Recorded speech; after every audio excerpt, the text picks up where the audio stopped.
La Voz de América presenta.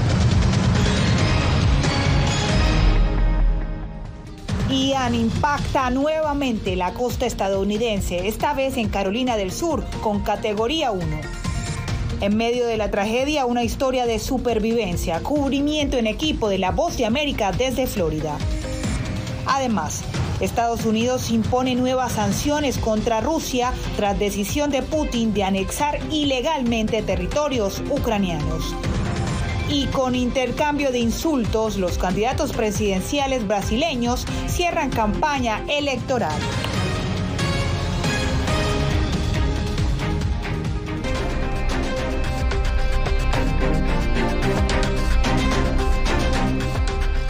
Bienvenidos a esta nueva jornada informativa en El Mundo al Día. Comenzamos. Mortal, destructor y de rápida intensificación, el huracán Ian hace historia por tocar 2 veces tierra en Estados Unidos. Este viernes embistió contra la costa de Carolina del Sur con categoría 1. Su paso fue catastrófico por Florida y se temen graves consecuencias en las costas de las Carolinas. En Voz de América seguimos la cobertura en equipo desde Florida. Iniciamos con José Pernalete en Nápoles, donde una gran mayoría de residentes siguen a oscuras. José, ¿qué pueden hacer ahora los afectados para recibir ayuda?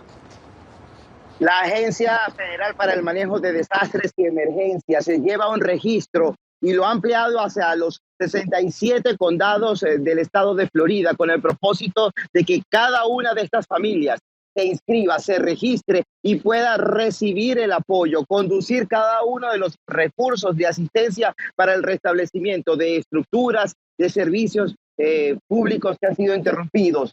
FEMA, por sus siglas en inglés, está respondiendo a este tipo de efectos que están recibiendo en estos momentos las personas a causa de la naturaleza.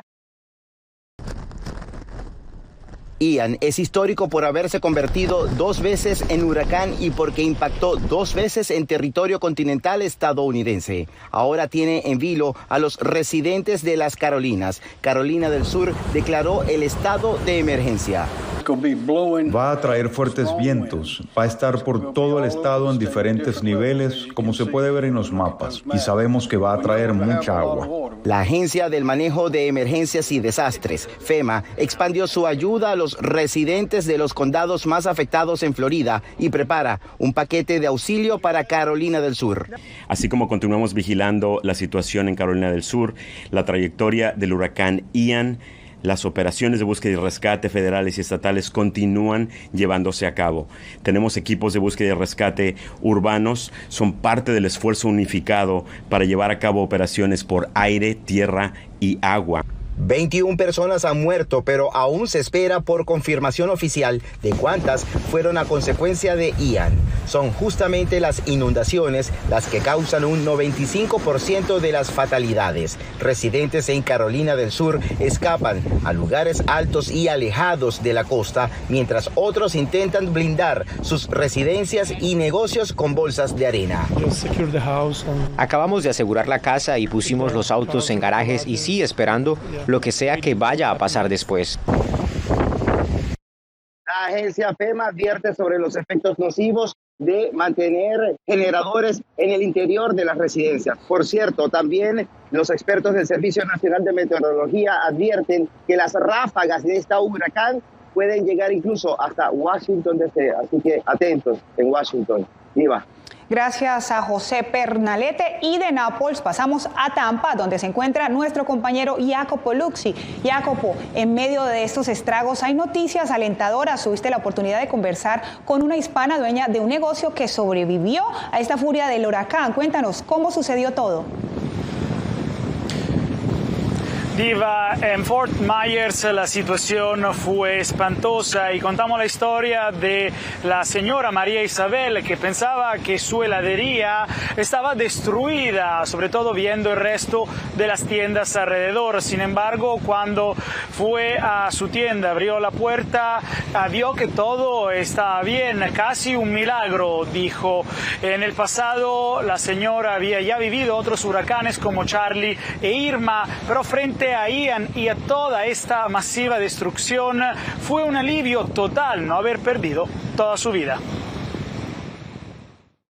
La ciudad costera de Fort Myers recibió el impacto directo de Ian, un huracán de tamaño histórico que fue definido como un monstruo. Casas inundadas, embarcaciones arrastradas como si fueran de papel, tiendas destrozadas. Y en medio de tanta destrucción, una heladería se mantuvo resguardada. Lamentablemente hay mucha pérdida para allá para rumbo a la playa. Sí, mucha pérdida de restaurantes, de hoteles. Nosotros hace un rato estábamos diciendo que estamos bendecidas por Dios. Todos los edificios fueron golpeados por la fuerza del huracán Ian, pero uno se ha salvado, casi un milagro: la paletería. Una gasolinera colapsó apenas un par de metros, mientras la tienda que María Isabel gestiona con su familia se mantuvo intacta sin que le entrara agua, mientras afuera el nivel alcanzaba un par de metros. Hace 23 años yo vivo aquí y de todos esos años ahora sí que la tragedia más grande que yo he visto aquí. Ante la falta de suministro eléctrico, fue necesario descartar todos los helados. Pero la heladera y su familia, residentes desde hace más de 2 décadas en Fort Myers, agradecen que nada malo les ocurrió. Que vamos a perder un poco, sí, pero lo material no importa. Aquí lo que importa son las vidas. Fort Myers tiene una comunidad latina amplia que está viviendo en carne propia las secuelas del huracán Ian. Sin embargo, María Isabel está convencida que la ciudad saldrá adelante. Los residentes dicen que la recuperación Diva llevará tiempo, pero se logrará.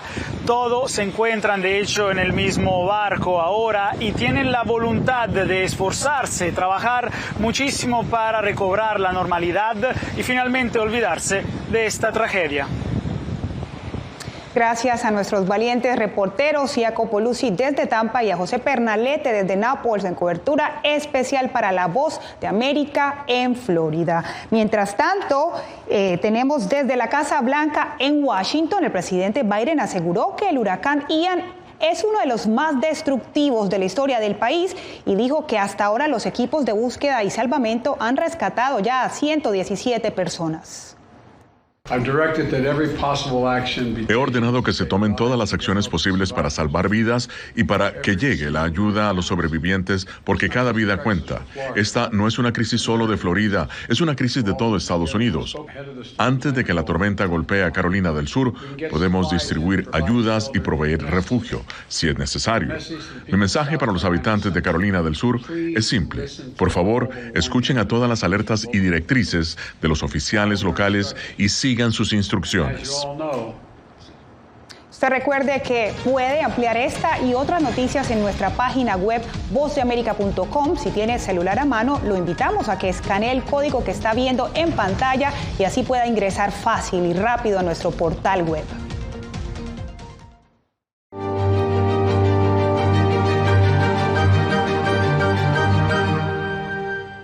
Este viernes, el presidente Vladimir Putin oficializó la anexión ilegal a Rusia de 4 regiones ucranianas. Jorge Agobián nos explica que esta medida contraviene el derecho internacional, por lo que Occidente emite duras acciones. Las anexiones ocurren 3 días después de referendos convocados por Rusia, catalogados como una farsa por el gobierno ucraniano y sus aliados de Occidente. Así lo oficializaba el presidente Vladimir Putin este viernes. La verdad está con nosotros, Rusia está con nosotros. También invitaba a Ucrania a negociar, descartando devolver los territorios invadidos. El presidente ucraniano respondió firme. Él no sabe lo que son la dignidad y la honestidad, por lo tanto estamos listos para un diálogo con Rusia, pero con otro presidente. La Casa Blanca catalogó la acción rusa como ilegal. Es una violación flagrante a la Carta de la ONU y los principios básicos de soberanía e integridad territorial. Y las sanciones no tardaron en llegar. Estados Unidos impuso restricciones a más de 300 funcionarios rusos, entre ellos miembros de la legislatura, el complejo militar industrial y sus familiares, y agregó a 57 entidades rusas a la lista negra del Departamento de Comercio. Por su parte, el secretario de Estado advirtió que Occidente abre una nueva fase de presión a 7 meses del inicio de la guerra. También estamos emitiendo una clara advertencia respaldada por los líderes del G7. Haremos rendir cuentas a cualquier individuo, entidad o país que brinde apoyo político o económico a los intentos ilegales de Rusia de cambiar el estatus del territorio ucraniano. Durante esta jornada, el Departamento de Estado también impuso restricciones de visa a más de 900 personas ligadas al gobierno de Rusia y Bielorrusia. Y desde aquí, desde la Casa Blanca, el presidente Joe Biden indicó que está a favor de firmar una ley del Congreso estadounidense que otorgaría $12,000 millones adicionales a Ucrania. Jorge Agobián, Voz de América. Este domingo, Brasil escoge entre la continuidad del presidente Jair Bolsonaro o una nueva oportunidad al exmandatario Lula da Silva. Desde Río de Janeiro, Philip Crowder, periodista de la agencia de noticias AP, nos informa. Anoche tuvo lugar el último debate antes de las elecciones de este domingo. Fue la última oportunidad para los candidatos para persuadir a los votantes indecisos, pero es poco probable que el evento realizado aquí en Río de Janeiro haya sido decisivo. El debate se convirtió rápidamente en un feroz tira y afloja entre los dos principales candidatos, en el que cada uno insultaba al otro. El presidente Jair Bolsonaro necesitaba un desempeño sólido para asegurar una segunda vuelta contra el exmandatario Luis Ignacio Lula da Silva, que es el favorito en las encuestas. También participaron otros 5 candidatos. Horas antes del debate en la cadena Globo, una encuesta de Datafolia indicaba que la victoria en primera vuelta este domingo estaba al alcance del expresidente Lula. Para eso necesitará obtener más votos que todos los demás candidatos combinados, es decir, más del 50%. Cualquier otro resultado conduciría a una segunda ronda a fin de mes entre los dos principales candidatos. A Brasil le esperaría un mes tenso de campaña electoral. Philip Crowder, Voz de América, Río. El sector de Tijuana-San Diego, en la frontera sur estadounidense, ocupa el 6º lugar de las zonas con más migrantes detenidos. Desde el área, Vicente Calderón consultó con las autoridades por qué son muy comunes las detenciones de grupos muy numerosos.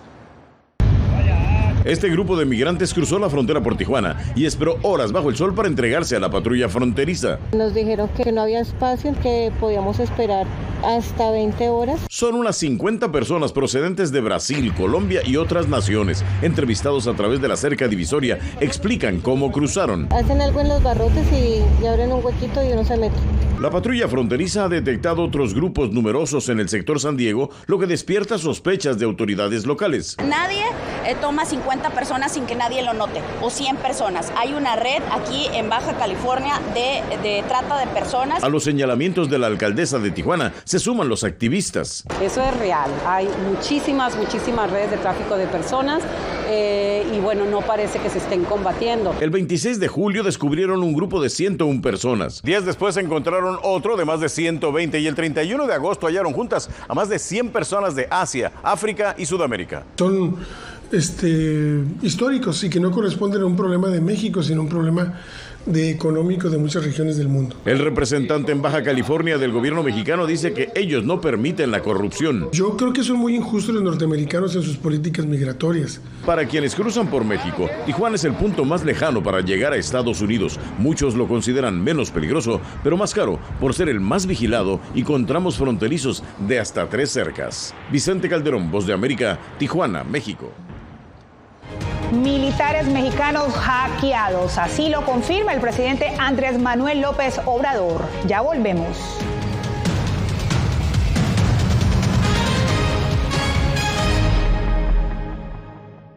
Si contamos toda la energía que están consumiendo acá, ¿para cuánto alcanzaría? Y más o menos yo calculo para 20,000 casas. Villarrica, la fiebre de la minería de Bitcoin en Paraguay. Una producción especial de La Voz de América. Encuéntrala en vozdeamerica.com y en todas nuestras plataformas.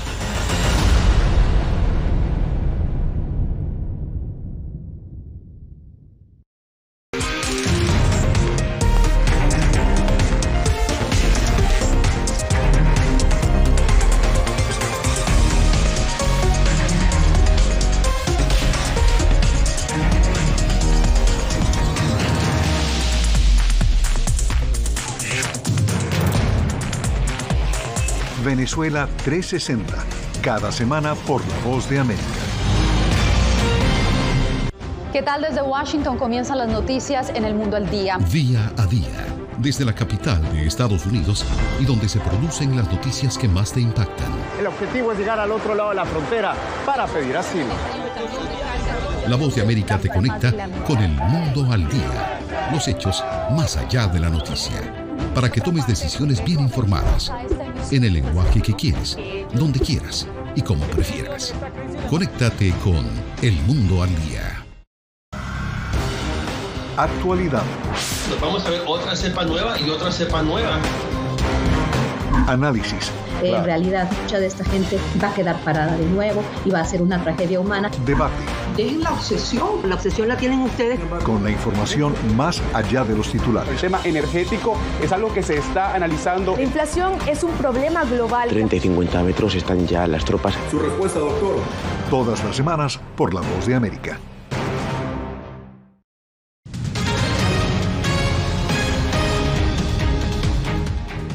En México, la Secretaría de Defensa Nacional fue hackeada. Javier Egar nos informa que los ciberpiratas obtuvieron miles de documentos, incluyendo algunos relacionados a quebrantos de salud del presidente López Obrador. Un nuevo escándalo estalló en México al difundirse que los servidores de la Secretaría de Defensa no están protegidos contra el hackeo cibernético. Que están exhibiendo correos electrónicos que son confidenciales y que están marcados con el emblema de confidencial. Por ejemplo, la operación de la detención del hijo del Chapo Guzmán allá en Culiacán, que se le conoció como el Culiacanazo. Más de 6,000 documentos revelan las actividades de las Fuerzas Armadas y el deteriorado estado de salud del presidente mexicano. Sí, son ciertos. Sí, yo estoy enfermo. Tengo varios padecimientos. Les voy a poner una canción. Solamente hay una cosa que no tengo, que dice ahí la canción. Lo del alcohol. Los autores del ciberataque informaron que su intención fue evidenciar el excesivo poder de los militares y su corrupción. Un poder que podría extenderse hasta 2028 si el Senado da luz verde a una iniciativa con la que simpatiza ahora el presidente, quien prometió en campaña regresar al ejército a los cuarteles. Javier Egar, Voz de América, Ciudad de México. En Nicaragua, la canasta familiar ha aumentado este año el equivalente a $40, según datos oficiales. Donaldo Hernández nos informa que pese a la distancia de la guerra en Ucrania, el país recibe los efectos económicos. Los principales alimentos que forman parte de la dieta de los nicaragüenses no han dejado de aumentar de precio desde inicios de año, según algunos comerciantes de Managua. Por ejemplo, que esta semana, de aquí para adelante, el queso está caro. El huevo está caro también. O sea, los precios amanecieron un poquito altos. Los datos de los comerciantes coinciden con los del gubernamental Instituto Nacional de Formación de Desarrollo, INIDE, que indica que el costo de la canasta básica aumentó unos $40 de enero a agosto.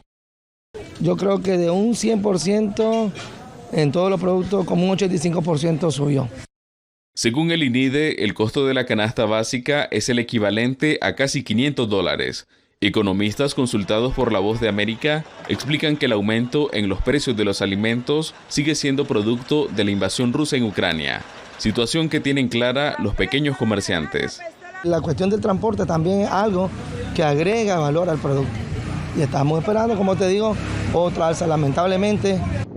Pese a la inflación, las autoridades del Banco Central son positivas. Avisoran que al cierre del año la situación mejorará y que la economía crecerá entre un 4 y un 5%. Estamos frente a un año positivo en términos de crecimiento económico. Economistas explican que los nicaragüenses necesitan al menos 3 salarios mínimos para adquirir los 53 productos que componen la canasta básica. Donaldo Hernández, Voz de América. En Guatemala fueron rescatados los cuerpos de 2 mujeres que habían caído en un profundo socavón al ceder el pavimento cuando viajaban a bordo de su vehículo. Ligia Toledo con el informe. El sábado 24 de septiembre, 2 automovilistas cayeron en un hundimiento de Villanueva. 4 personas fueron rescatadas, pero 2 más quedaron soterradas. Se trataba de Olga Emilia Chos, de 38 años, y su hija Helen Michelle Mejía, de 15. En las labores de localización y recuperación apoyaron más de 100 personas, entre socorristas, elementos del ejército, Conred y otros. Tras 5 días de trabajo, se localizó a 30 metros de profundidad el vehículo en el que viajaban. Trabajaron con piochas, azadones, palas para lograr liberar parte del vehículo y posteriormente anclarlo a una grúa que se encargó de poder sacarlo a la superficie. Adolfo Mejía, padre y esposo de Helen y Olga, iba conduciendo el vehículo, logró sobrevivir y narró cómo trató de salvar a las víctimas. Quise sacar a mi hija, papá, no me dejes aquí, ayúdame, sacame. Es lo único que yo le pedí a mi hija. Abrazar a tu mamá no te puedo lograr sacar. Autoridades del Ejecutivo crearán un reglamento para prevenir otro incidente. Puede ser pasada incluso al Congreso de la República sobre la necesidad de que haya una supervisión de parte de las municipalidades de los colectores que le corresponden a las municipalidades para evitar que pudiéramos tener otros eventos como estos. El fin de semana los cuerpos de Olga y Helen serán trasladados a la aldea Patachaj, San Cristóbal, Totonicapán, para su sepultura. Ligia Toledo, Voz de América, Guatemala. Maestros sin experiencia ni título, el problema de la escasez de educadores en Estados Unidos. Ya volvemos.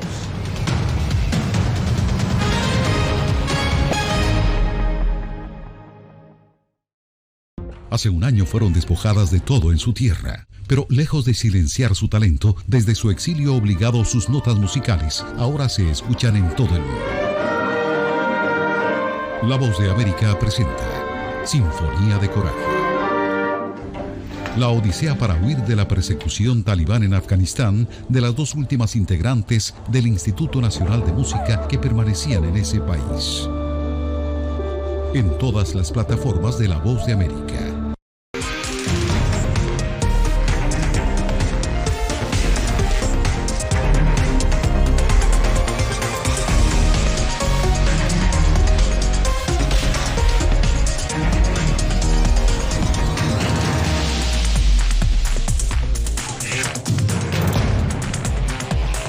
Venezuela 360, cada semana por La Voz de América. ¿Qué tal? Desde Washington comienzan las noticias en El Mundo al Día. Día a día, desde la capital de Estados Unidos y donde se producen las noticias que más te impactan. El objetivo es llegar al otro lado de la frontera para pedir asilo. La Voz de América te conecta con El Mundo al Día. Los hechos más allá de la noticia. Para que tomes decisiones bien informadas, en el lenguaje que quieres, donde quieras y como prefieras. Conéctate con El Mundo al Día. Actualidad. Nos vamos a ver otra cepa nueva y otra cepa nueva. Análisis. En realidad, mucha de esta gente va a quedar parada de nuevo y va a ser una tragedia humana. Debate. Dejen la obsesión. La obsesión la tienen ustedes. Con la información más allá de los titulares. El tema energético es algo que se está analizando. La inflación es un problema global. 30 y 50 metros están ya las tropas. Su respuesta, doctor. Todas las semanas por La Voz de América.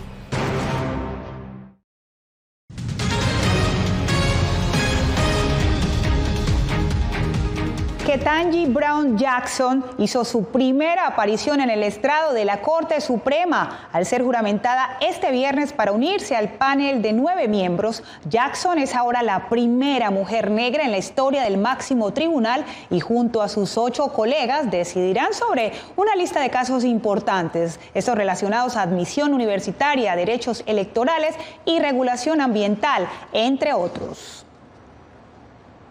Debido a la escasez de maestros en Estados Unidos, las instituciones escolares adoptan decisiones drásticas. Adriana Arévalo nos cuenta que algunos distritos escolares contratan educadores sin grado universitario ni experiencia.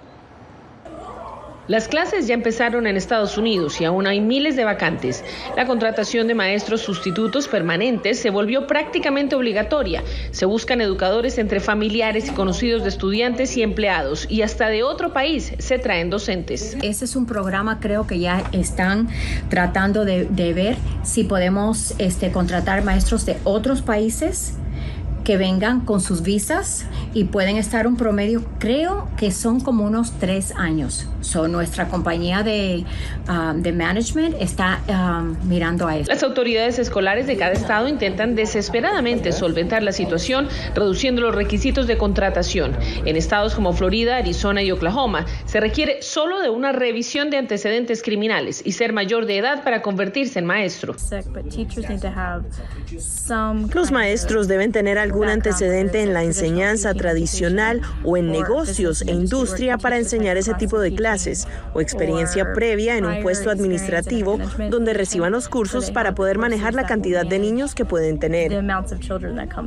Varias organizaciones se han pronunciado frente a lo contraproducente que puede ser bajar los estándares de contratación de educadores en momentos en que los estudiantes muestran su nivel de rendimiento y aprendizaje más bajo en décadas. El secretario de Educación, Miguel Cardona, dijo que proporcionar educadores que no están calificados o capacitados en la pedagogía de la enseñanza es una bofetada en la cara de la profesión. Adriana Arevalo, Voz de América, Las Vegas. En breve, artista con autismo vende con éxito sus obras en Internet.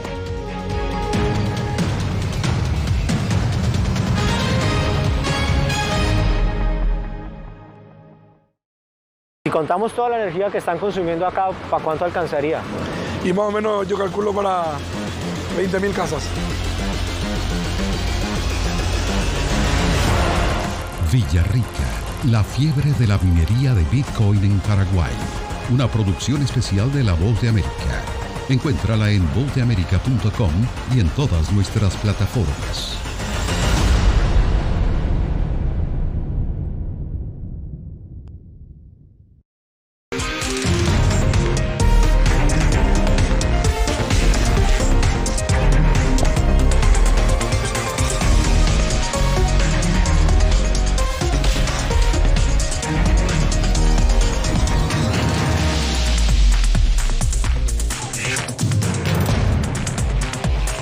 Venezuela 360, cada semana por La Voz de América.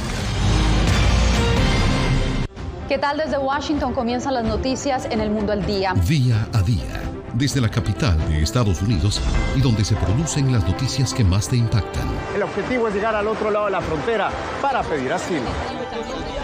La Voz de América te conecta con El Mundo al Día. Los hechos más allá de la noticia. Para que tomes decisiones bien informadas. En el lenguaje que quieres, donde quieras y como prefieras. Conéctate con El Mundo al Día. Actualidad. Nos vamos a ver otra cepa nueva y otra cepa nueva. Análisis. En realidad, mucha de esta gente va a quedar parada de nuevo y va a ser una tragedia humana. Debate. Dejen la obsesión. La obsesión la tienen ustedes. Con la información más allá de los titulares. El tema energético es algo que se está analizando. La inflación es un problema global. 30 y 50 metros están ya las tropas. Su respuesta, doctor. Todas las semanas por La Voz de América.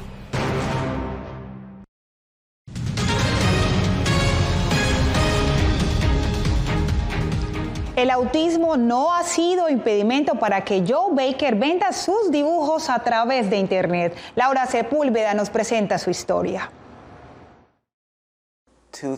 2003 o algo así, creo que fue cuando empecé. En ese entonces yo estaba en preescolar, era muy pequeño. Él es Joe, un joven de 21 años que desde temprana edad da vida al papel con un arte lleno de colores.